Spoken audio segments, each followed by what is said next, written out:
Hey doc, what should I vaccinate my calves against prior to weaning? Well, that's an excellent question, generic rancher Ron, and I would say that it depends on the rancher to what is the best option for a protocol, as everyone's needs are different. That being said, there is a core program that all ranchers should utilize, and that includes a 5-way viral vaccine, a Mannheimia vaccine, and a 7-way Clostridial vaccine. Now, the 5-way viral vaccine contains a number of different pathogens that we are going to vaccinate against, including BVD and IVR and PI3, but a big one for me is that BRSV, as that disease likes to rear its ugly head every time at weaning.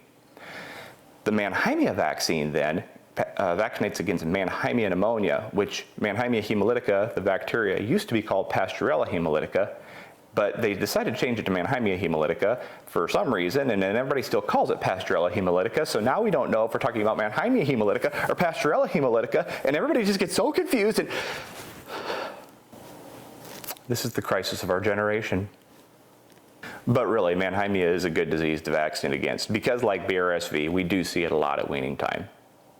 Now, moving along, the third aspect we'd like to see in a core vaccination program is the 7-way Clostridial vaccine.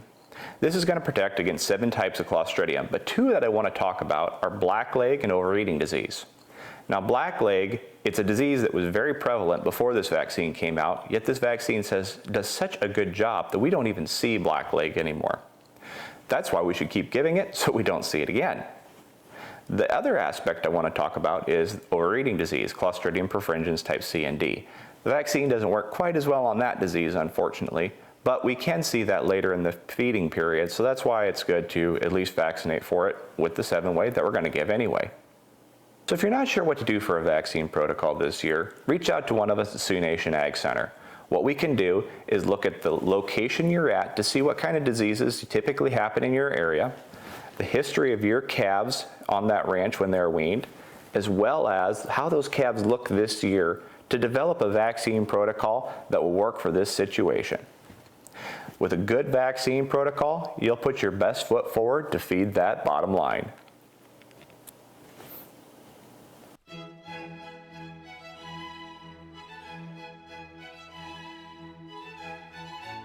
Once again, thank you for taking the time to stop by and listen to Questions with Generic Rancher Ron.